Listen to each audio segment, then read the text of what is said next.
बच्चों की गर्मियों की छुट्टियां लगे अभी 2 दिन ही हुए थे। सुबह सुबह पापा का कॉल आ गया। बोले, बेटा कब आओगी? मैंने अनमने मन से बोल दिया, पापा कुछ पक्का नहीं है। ऋषि टूर पर गए हैं, उनके आने के बाद देखती हूँ। पापा की आवाज़ रुआसी हो गई।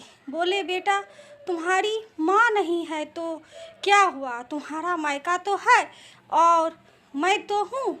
ऋषि से बात करो और जल्दी आ जाओ। मैं जी पापा के आगे कुछ बोल ही नहीं पाई। जब तक माँ थी उनसे रोज़ फ़ोन पर ढेरों बातें करती थी। साल में एक बार गर्मी छुट्टियों में मैं पूरे 10 दिन के लिए मायके जाती। वे सुख किसी जन्नत से कम नहीं होता था। बच्चों से ज़्यादा मुझे गर्मी की छुट्टियों का इंतज़ार रहता था। पर जब से माँ गई मेरा मायका जाने का मन ही नहीं करता। ऐसा लगता जैसा मेरा मायका ही ख़त्म हो गया। यह सूनापन, एक खालीपन सा मेरी ज़िंदगी में भर गया था। पापा एकदम शांत स्वभाव के थे और कम बोलते थे, पर सबकी ज़रूरतों का पूरा ध्यान रखते थे। ऐसा नहीं है कि मैं पापा को प्यार नहीं करती थी, पर बचपन से मैं माँ के ज़्यादा करीब थी, या यूँ कहे कि वे मेरे दिल के सबसे करीब थी। अपने सारे सुख और दुख की एक सहेली की भांति मैं उनसे साझा करती थी। आज सुबह सुबह पापा का कॉल आया तो उन्हें मना नहीं कर पाई। पापा का दिल रखने के लिए ऋषि से बोल कर अगले ही हफ्ते के टिकट करवा लिए और पहुंच गई मायके। जैसे ही दरवाजे पर पहुंची, माँ की याद आ गई। ऐसा लगा जैसे वे अभी बाहर निकलकर मुझे गले लगा लेंगी। सोच के आंखें भर आई, किंतु आज माँ की जगह पापा बाहें फैलाए मेरा इंतज़ार कर रहे थे। सालों बाद पापा को गले लगा के खूब रोई। पापा ने अपने आंसू छुपाते हुए प्यार से मेरे सिर पर हाथ फेरा तो दिल थोड़ा हल्का हो गया। बहुत दिन बाद पापा को देखा। कमज़ोर लग रहे थे।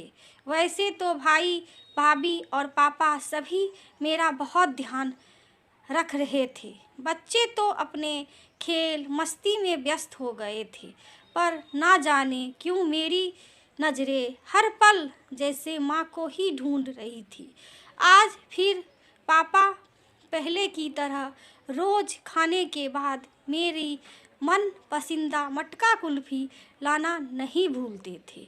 भाई भी बच्चों को कभी पार्क, कभी चिड़ियाघर तो कभी बाजार घुमाने ले जाता था। भाभी भी रोज़ मुझसे पूछकर मेरी पसंद का खाना बनाती थी। सब कुछ पहले की तरह ही था, बस माँ नहीं थी। इस बार मायके में मेरा दिल नहीं लग रहा था। माँ की कमी मुझे बहुत खल रही थी। ऋषि को कॉल करके मैंने 2 दिन बाद का टिकट करवा लिया। सबने मुझे रोकने की बहुत कोशिश की, पर मैं नहीं मानी। देखते ही देखते मेरा जाने का समय आ गया। आज शाम की ट्रेन से मेरी घर वापसी थी। मैंने सामान पैक करके रख लिया था, बस पापा का इंतज़ार कर रही थी। पापा ना जाने सुबह से बिना बताए कहाँ चले गए थे। उनका मोबाइल भी नहीं लग रहा था। मन घबरा रहा था, बिना बताए आखिर गए कहाँ। इधर मेरी ट्रेन का समय भी होते जा रहा था। समझ नहीं आ रहा था कि क्या करूं। तभी पापा का कॉल आया। बोले, गुड़िया तुम लोग स्टेशन पहुंच जाओ। मैं सीधे वहीं पहुंच रहा हूं। हम लोग स्टेशन पहुंच गए। ट्रेन सही समय पर थी। पापा स्टेशन पर हमारा इंतज़ार कर रहे थे। उनके हाथ में एक बक्सा था। उनके हाथ में एक बॉक्स था।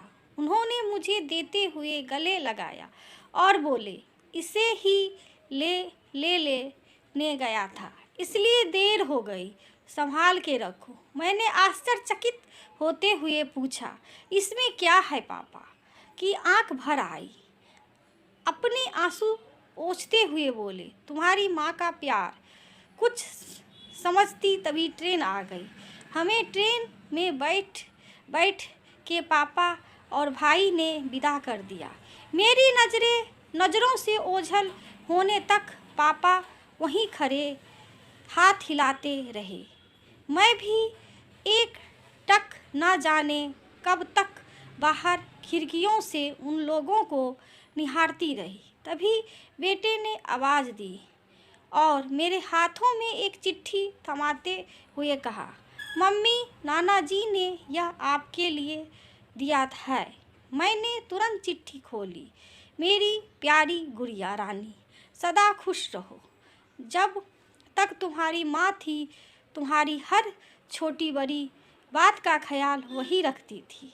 मैं जानता हूँ कि मैं तुम्हारी माँ की जगह तो नहीं ले सकता, पर उनकी कमी की पूर्ति करने की कोशिश तो कर ही सकता हूँ। आज तुम्हारी माँ होती तो हमेशा की तरह अपने हाथों से तुम्हारे लिए बड़ी पापड़ अचार बना के साथ भेजती।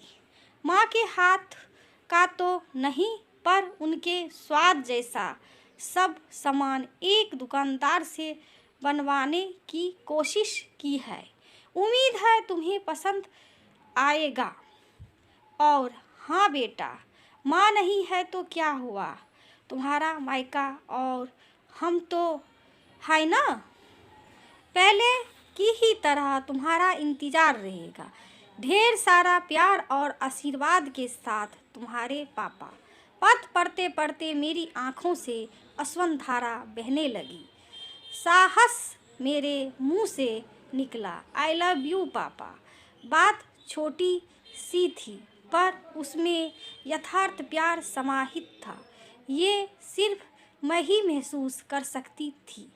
मायके से घर आए 1 महीना बीत गया था।